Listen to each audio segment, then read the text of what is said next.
Okay, now I'm ready to pour my maxillary impression. So same thing as last week. I'm gonna remove the lid. I already cut the tip with the scissor. I'm gonna puncture the hole with the tip, and then I'm gonna squeeze the whole entire liquid in here. So the water powder ratio is already set for me. I squeeze out all the liquid in here. Then I'm place the lid back up, and then I'm gonna shake for 10 to 12 seconds. 1, 2, 3, 4, 5, 6, 7, 8, 9, and 10. And then I'm ready to open. It's gonna be liquidy by design so it can flow since we don't have a traditional lab vibrator at home here. So that's the consistency. I'm gonna add it all in one spot. Always enter the same spot near the posterior.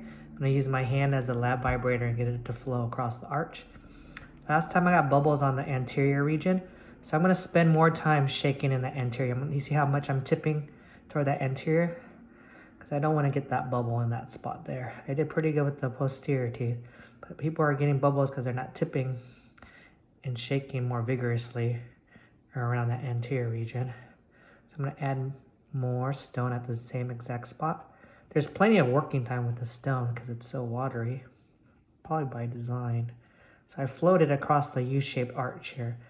Now I'm gonna tip it anteriorly to get those anterior teeth vibrated. Your impression has to be dry before the pour up. If it's wet, you're gonna trap air as well. So once I get the whole U-shaped arch filled up, I'm gonna build the base.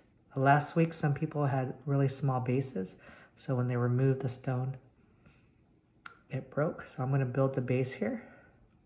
I don't need much on the interior palate. I'm more concerned about the thickness around the teeth. I want it about 1 millimeter to 3 millimeters above the blue tray.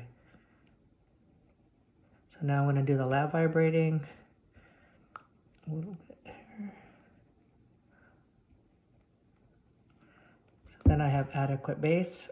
I'm gonna use a wet finger to clean up all my excess material. I should be okay with the maxillary because we don't have that U-shaped arch to contend with here. So I'm just cleaning the excess material. I'm gonna leave it on my table, do not flip it. And then I'm gonna check to make sure I don't have any stone around the periphery of the tray. So I'm clean all the way around here. I'm just gonna make the back look a little bit pretty here. So I just used the right amount of material. I filled up the plaster all the way above the tray, about 1 to 3 millimeters. I'm gonna leave that to set for 10 minutes. Don't touch your material. It can break, so let it set for the full. To be on the safe side, I would just wait 20 minutes before removal.